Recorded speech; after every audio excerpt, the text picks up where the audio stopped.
Previously, on Lives and Legacies, we showed you how we built and burned a lime rick to chemically change oyster shells into lime to use in the mortar for the Washington House chimneys. In this video, we'll see how stonemason Ray Canetti and his crew took those burnt oysters and broke them down into powdered lime in a process called slaking.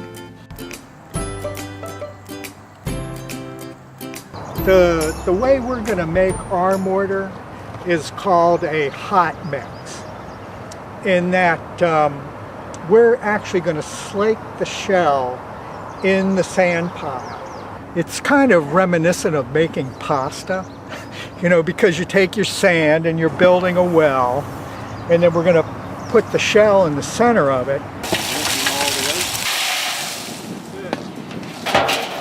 And then we're going to add a portion of water.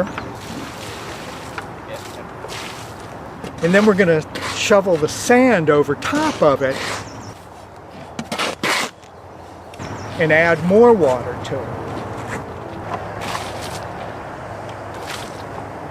As the shell starts to slake in the sand pile, the water is going to turn to steam.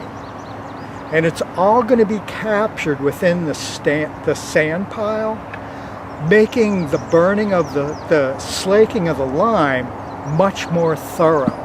It's kind of like a primitive autoclave, if you know what an autoclave is. You know, where you control heat, pressure, and humidity.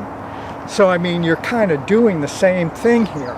It's a good method, and it was probably the way that everything's being done in the 1700s. We're going to slake it in the sand pile today, and then we're going to let it sit for probably 2 to 3 days, and then we're going to do our final preparation, where we do the mixing and adding a little bit more water to make a stiff mortar, and then we'll store that in sealed barrels.